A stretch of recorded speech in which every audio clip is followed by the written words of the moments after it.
Pole position de Lando Norris para o Grande Prêmio de São Paulo. Ele sai na frente amanhã para um final de semana que já vem sendo perfeito para ele até aqui. Venceu a corrida sprint, Oscar Piastri zerou mandando o carro no muro e amanhã há vários carros entre ele e o adversário direto no campeonato. Para completar, Verstappen não passou do Q1. Então, vamos falar rapidinho de tudo que aconteceu nesse sábado lá em Interlagos. Com o tempo nublado, asfalto meio seco, meio molhado, uma parte do grid, quem largava por dentro usando pneus macios, a outra turma calçando pneus médios. A corrida sprint, com um terço da distância de um grande prêmio, estava marcada para as 11 horas da manhã. Carlos Sainz partiria dos boxes, Lando Norris largou bem, manteve a ponta, Antonelli era o segundo, com Russell apertando com a outra Mercedes. Verstappen ganhou posição, subiu para quinto, Leclerc perdeu, Hamilton de 11º subiu para oitavo, e a sprint rapidamente viraria, porque não virou um jogo de xadrez. A galera de macios, um Deus nos acuda para fazer o pneu durar até o final. E a galera de médios, justamente contando com isso para dar trabalho depois. Mais atrás, Alonso segurava as Ferraris e parecia que seria esse o cardápio para o dia. E então, a McLaren de Piastri apareceu no muro e, na sequência, Hülkenberg e Colapinto também. Na recuperação do rádio, deu para ver Antonelli cornetando e falando. Norris pegou uma zebra, jogou água na pista e aí todo mundo se lascou. Piastri, Hülkenberg e Colapinto batidos. Hulk conseguiu tirar a Sauber dali, levou o carro para os boxes e safety car escalando para a bandeira vermelha, teve então sua equipe tempo de refazer o carro. Corrida interrompida. Com a interrupção, a bandeira vermelha permite que você troque pneus no pit lane. Norris trocou Antonelli também e o jogo virou, porque aí a McLaren relargaria, largada rolling start em movimento com macios, Antonelli de médios, por um stint menor de 15 voltas até o final. Bortoleto passou Hadjar na curva do Lagos, subindo para a 11ª posição e comboiaria Albon até o final. Ultrapassou, foi ultrapassado e quando brigava ainda com o tailandês por posição, deu uma panca espetacular, um impacto de 57G no muro interno na freada para o S do Senna. O ponto mais veloz do circuito, uma cacetada que automaticamente acionou o carro médico, porque há acelerômetros dentro do carro que medem essas forças e a partir de um tanto é automático, o carro médico já é avisado, toca um alarme e ele vai. Bortoleto disse no rádio que estava bem, não sabemos o que aconteceu até agora, ao tempo da gravação desse vídeo, há algumas hipóteses sobre a mesa. Falha no fechamento do DRS, óleo na pista por um estouro de motor da Williams, porque há imagens da Williams depois soltando fumaça, mas isso aqui pode ser pedaço do carro de Bortoleto preso embaixo e fazendo faísca, porque também há imagens de peças da Sauber embaixo da Williams, ou uma falha de julgamento, distração do piloto, porque dá pra ver pela cabeça que ele tá olhando um pouco pra esquerda, talvez de olho em Hadjar, que tava bem próximo também, para não tomar aquele susto com alguém mergulhando por dentro. O fato é que a velocidade com que ele chega nas barreiras não é típica de alguém que freou no lugar certo. Foi com muita força. Felizmente ele tá bem e a Sauber teria que tentar refazer o carro a tempo da classificação. Norris então venceu com Antonelli em segundo, Russell o terceiro. 8 pontos para ele, Piastri zerado para Norris, o melhor resultado possível. Com o tempo nublado mais firme, o Q1 começou contrariando aí os prognósticos e boletins meteorológicos que falavam num ciclone e ventos de até 100 km por hora atingindo o autódromo. Explico. A Defesa Civil mandou um SMS, todo mundo que mora aqui em São Paulo recebeu aquele que toca bem barulhento e assusta todo mundo, avisando de tempo severo, mas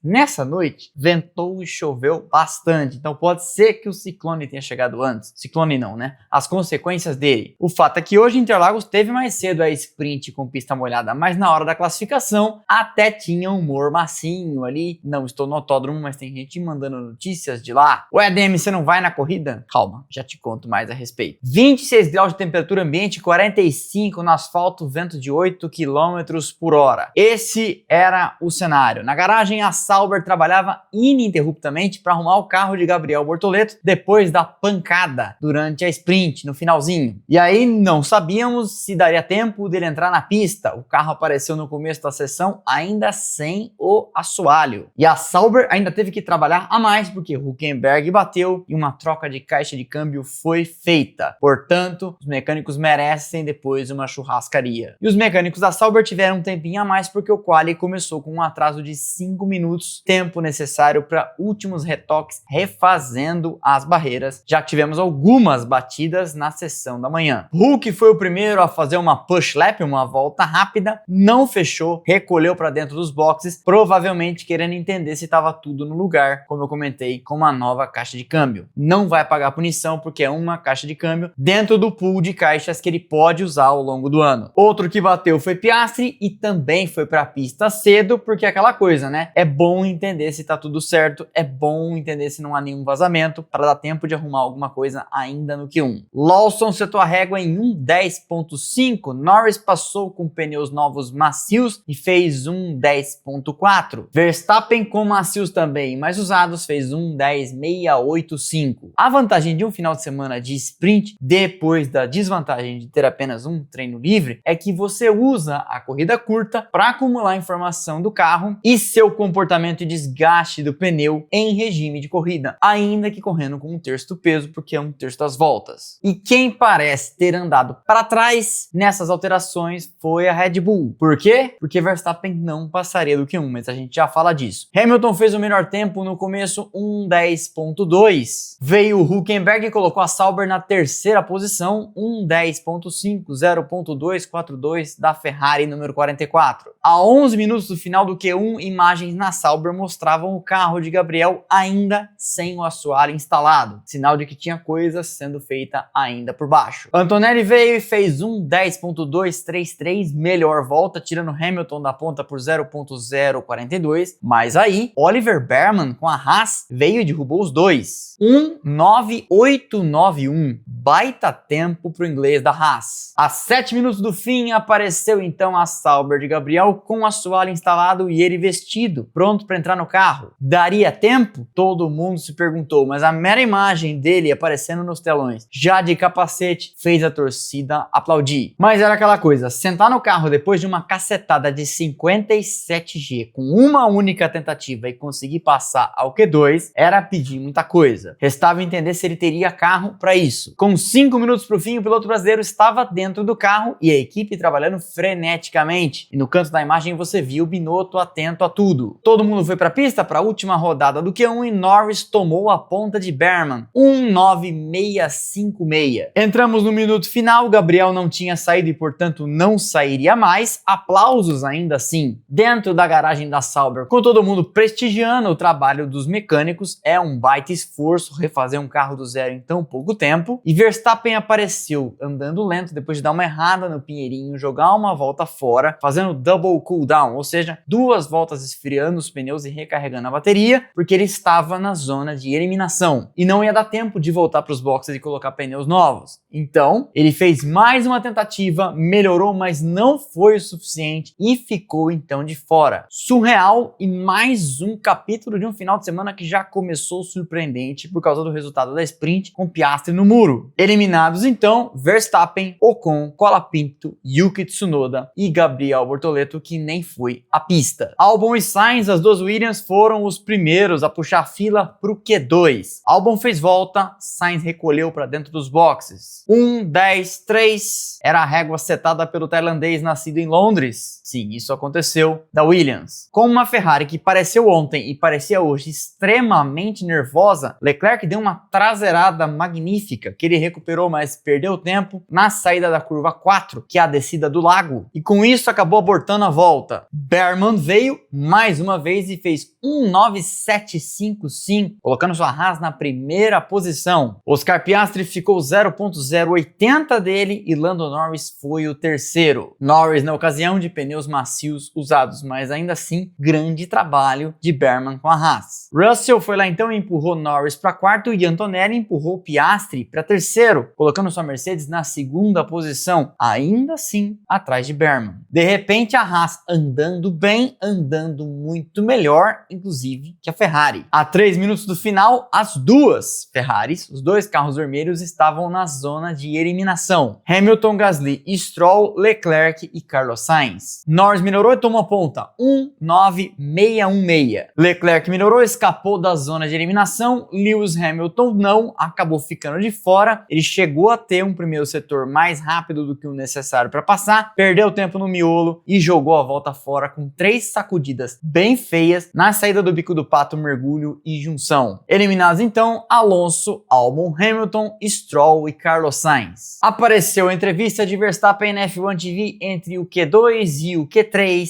aquela pausa ali em que dá tempo de conversar com os pilotos, e ele disse: das várias alterações que fizemos, aparentemente nenhuma delas ajudou. Essa oportunidade que as equipes têm de mexer no carro entre a sprint e o quali, que é a abertura do parque fechado, que se fecha de novo depois da classificação agora até a corrida, para a Red Bull não deu certo. E não deu certo desde o assoalho novo que eles estrearam na Cidade do México. Não quer dizer necessariamente que a peça seja ruim, eles talvez não estejam só conseguindo tirar o máximo do carro com esse novo update ou atualização. Verstappen disse que basicamente o carro não tinha nenhuma aderência e que ele teve que underdrive it, ou seja, dirigir abaixo do máximo que o carro tem para entregar. Perguntaram então para ele se essa posição ruim de largada, partindo tão lá do fundo, seria tentadora para a equipe cogitar um motor novo, já que aí você paga a punição, mas 16º ou 20º faz pouca diferença numa pista tão boa para ultrapassar como é Interlagos. Ele disse que não sabia, mas que ele e a equipe iam olhar os dados e tomar uma decisão nessa noite. Tínhamos então 10 sobreviventes, 2 McLarens, 2 Mercedes, 2 Racing Bulls e nenhuma Red Bull. Olha a situação. Prato cheio para quem gosta de dizer que o carro da Red Bull é pior que o da Alpine. Uma Alpine, uma Sauber, uma Haas e uma Ferrari. Oliver Behrman abriu os trabalhos e cravou 1.9977, uma volta pior do que a que ele tinha feito no Q2, deixando claro, portanto, que ia ter que trabalhar mais na segunda parte da última fase. Norris cometeu um erro no S do Senna ainda no começo da sua volta, mas não desistiu, seguiu apertando,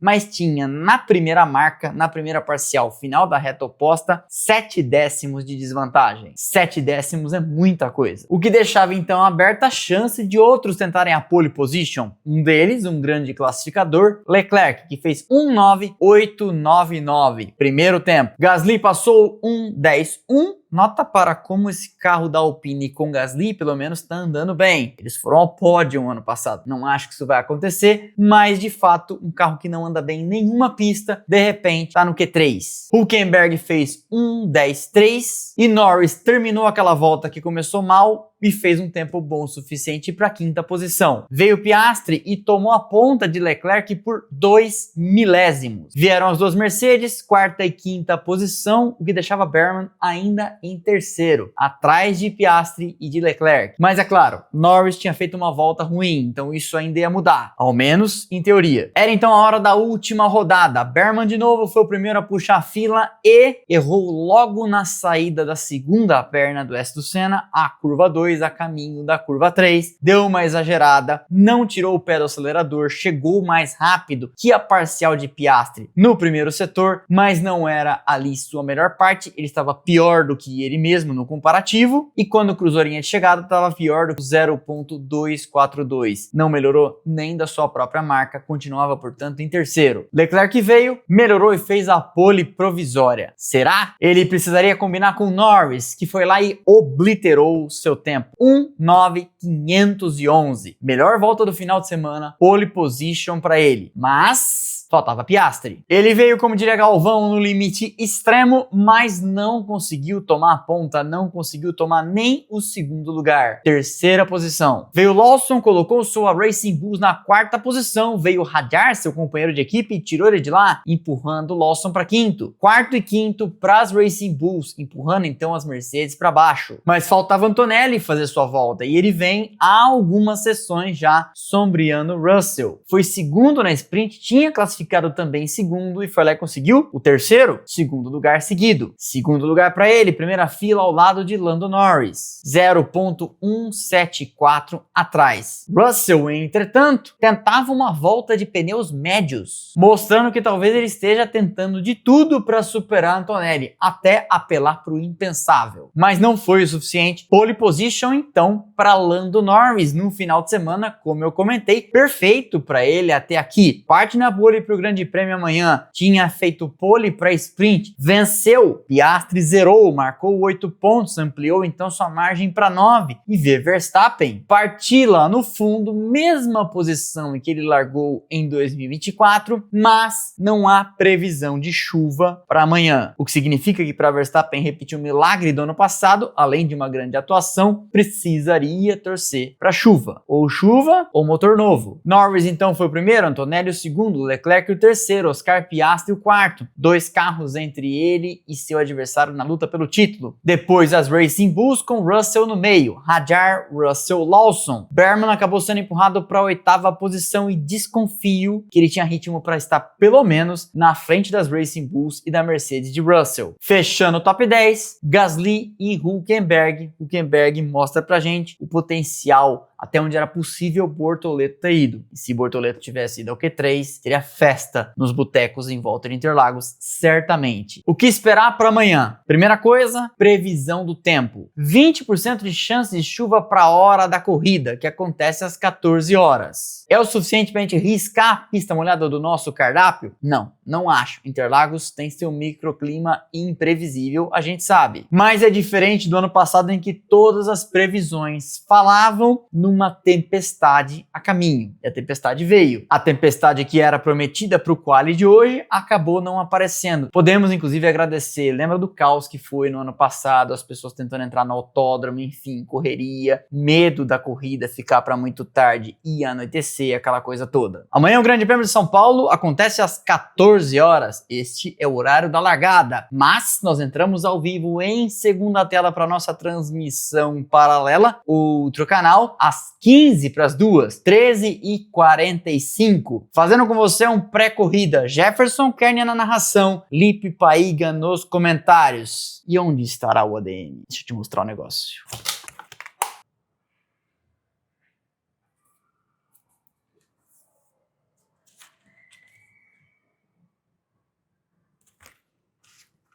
Vou meter um atestado na transmissão do outro canal por uma excelente razão. Fui convidado pela Pepperstone, patrocinadora da Aston Martin, para ir ao paddock neste domingo de Grande Prêmio de São Paulo. Mas estarei conectado com o estúdio, mandando insights, igual faz a Juliane Serrazoli nas corridas internacionais com a gente. E deixarei vocês em excelentes mãos, Jefferson Kern, possivelmente o melhor da jovem geração de narradores deste país, e Lipe Paiga me substituindo. Tomara que não vá muito bem e vocês prefiram ele. Brincadeira, claro que ele é muito bom. Mas aí, na volta, reencontro vocês às 19 horas para nossa live pós-corrida, respondendo suas perguntas, seus superchats, dando as risadas de sempre, contando para vocês como é este rolê que eu nunca experimentei lá dentro da ação. Parece que a gente vai até dentro do box. Filmarei o que der para filmar, conto o que não puder filmar, tiro foto do que der para tirar foto, posto nos stories e você vai acompanhando. Então essa é a passada de régua no quali do Grande Prêmio de São Paulo. Deixa o like que é de graça, não custa nada, você sabe, ajuda demais o canal. Quebra essa pra mim, quebra essa pra nós. O trabalho é ridículo. Não se esqueça também de ativar o sininho, seguir o canal dos nossos meios de notificação, Instagram, Telegram e WhatsApp, link aqui embaixo na descrição, além das nossas redes sociais, onde tem conteúdo o tempo todo. Instagram, Twitter, Threads e TikTok, estão passando aqui os arrobas, o link lá embaixo na descrição. Aviso, ganhei algumas coisinhas aí que vocês vão gostar e vou sortear para vocês. Vejo vocês porque estarei acompanhando também o outro canal e a gente se reencontra às 19 horas para nossa live pós-corrida. ADM, por que 19 horas? Porque eu estarei do outro lado de uma metrópole, preciso chegar aqui, comer alguma coisa e estar inteiro pra gente se falar. Fechado? Então é isso, ótimo sábado, valeu e aquele abraço.